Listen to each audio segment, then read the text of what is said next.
I'm going to show you how to make a slab clay project. So using flat pieces of clay, here's an old student example, which I thought was so clever. And it's just a box pieced together. Food is very popular. These are all slabs. They might be stacked on top of each other. You've got a slab base. This one's fun, of course. Baby Yoda. Dessert is always a good thing. This one actually, the lid comes off. So it's a triangle prism and then a flat slab cover. So I'm going to show you just some basics to get to the point where you can utilize your different skills of slab work to create what it is that you want to create. Oh, I forgot to show you this guy. This is mine, my gargoyle, dragon, whatever you want to call it. So I do need slip, I do need a fork to score with, of course clay, various art supplies or clay supplies, a rolling pin or a slab roller, and I've got some texture rubbing plates, so those will come in handy. So the first thing I need to do is roll out a slab. So I'm going to take this piece of clay, I need to wedge it first, and I'm using the palm of my hand to wedge it. And I do want it flat, so I can start to flatten it out. And I roll it out, and actually bakers are known for, I mean, it is kind of like being a baker. So I'm rolling that out, and I turn it sideways. So, and I don't want it too thin. This is probably pretty good. That might be a little thin. That's good. So maybe you roll out a couple slabs. Now, the reason I've got these texture plates, they're so much fun because all I have to do is put them on my clay, roll it on or stamp it in, and I'm going to get this really cool texture, right? If you don't have texture rubbing plates, I'll show you something else you can do. Let me get this rolled out.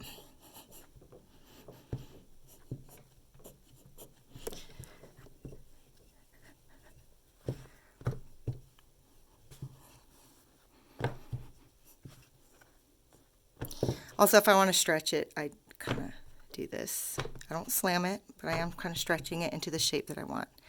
So another fun thing to do, I'll attempt to do this, is, and I just knocked over my chair, I can use my shoe, which has a really neat texture on the bottom, and I can just stamp my foot into the clay. Ooh, that turned out good. There.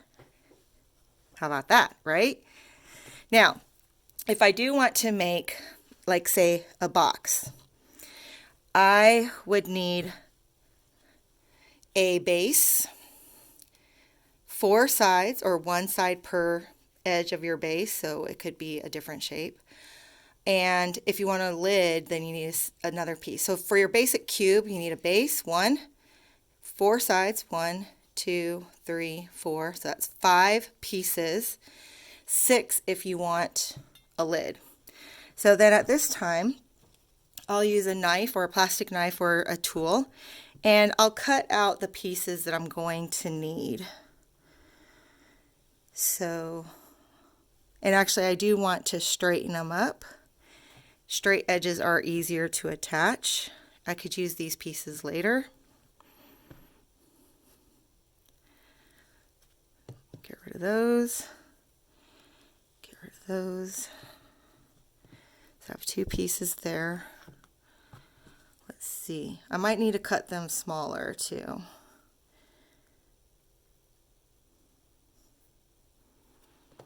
So I do have 2 rectangles and 4 squares here, 4 square-ish. So I actually might need to cut one of these into a square. And you'll see why here in just a moment. So basically, those 2 would go to those sides. If this is my base, those will go to my 2 sides. These will go to my 2 sides. And I could trim it down, or I could leave it. I might want to trim this one just a little bit. So there I've got my basic pieces. Now this is going to be the inside, so I'm going to want to flip these over.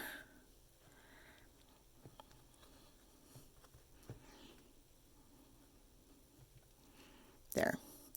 Now to attach these, there's two different ways I could do it.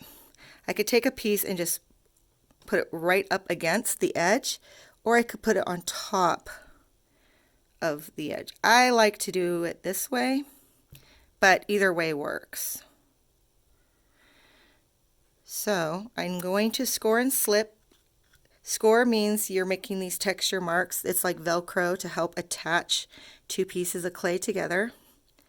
And actually, I need to do this on the side because that's where I like to attach the clay. There. So I've done it around the edge there. Then I need to, and I just like to try to get this all done at once. So I need to put texture on this edge here because it's going to be connecting to this one. And this edge here because it's going to connect to this one. And then the bottom. So I'm getting the sides, the bottom, the sides. And it doesn't have to look pretty. It doesn't even have to look organized. It just needs to be textured. Then I get some slip, which is just clay and water. And I'm actually just going to go ahead and apply it to the base of just this one right now. That way I'm going to slide it up against the bottom there. I'm going to take my finger and try to smooth that out. Now, it's really floppy right now. I might need to put something there to hold it up while I'm working with it. And now, if my edge here, my connection right here, if it's really weak, I take a piece of clay and I make a thin coil and I score and slip it. And I just put it right there along that edge, and I'm actually going to need to hold it there and just pinch it and kind of smush it into that crack that connects it, and that will give it some more strength. And that is what it looks like right now. Okay, so I'm going to put this back here. So now I'm going to need to do that for all of these sides. I might want to keep that edge there. So at this time, I do need to slip that and that. Tuck that up against there. This piece is definitely thicker, I can already tell. And I'm sliding my finger along the base here just to make sure it smushes. And I'm running my fingers along this corner, this inside and outside corner. And then along here, if your finger can't get in there, use a tool, use a coil. This is kind of, actually I can do that, right? Yes. So it's still not pretty looking, but that's fine. I'm going to add some slip so I can connect this piece, and actually it's going to overlap in here, so I need more right here. I'm just making a simple cube. So I need to connect this corner. I need to connect the bottom. Now it's getting harder to get into the inside, so I'm going to use the tool. Pushing up against from the outside. Okay. Now this last one, I do need to put slip on all three sides. And attach it. Run my finger along the bottom, along the corners, to make sure they connect. Sometimes I'll overlap the corners. For example, like this one, you can kind of see it goes over it. It does mess up my texture, but that's okay, I can fix that. And then I go in and I smooth out the inside corners, the edges, and then let's see what this looks like from the side view. Not bad. Might need to touch that up. Now, if I'm having issues of it wobbling around, sometimes I'll put paper towel in here just to hold it steady. Now, I'm looking at the bottom. You really do need to smooth this out. Sometimes I'll get some slip and squeeze the slip into the cracks there so you can't even tell. And then you take your finger, and I got a little bit of slip on my finger just to make it go smoothly. And I smooth out my edges. Because you see how bumpy it is there. Smooth it out, smooth it out. Cut away anything I don't want, but you don't want any sharp, you don't want clay sticking out, because when you do fire it does get really sharp and it can cut you. So I'm redoing this part there. So here's the bottom of it. Fix that a little bit. Check the sides, check my connections.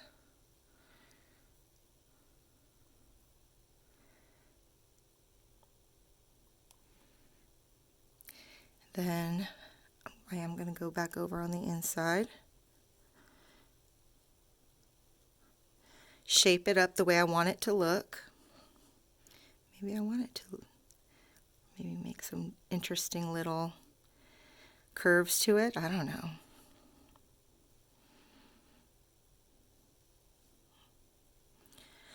I can attach other pieces if I wanted to make something out of this. I don't know. I'm just going to do a simple triangle, because then what I could do is score and slip the back, and then score and slip where I want to attach it. Maybe it goes right here. And stick that on so you have something that kind of pops out. If I do want texture in there, I do need to hold it from the inside, so maybe I'll just add some neat designs there. And if texture does rub off, I'll come in and just tap it. Maybe even along this edge.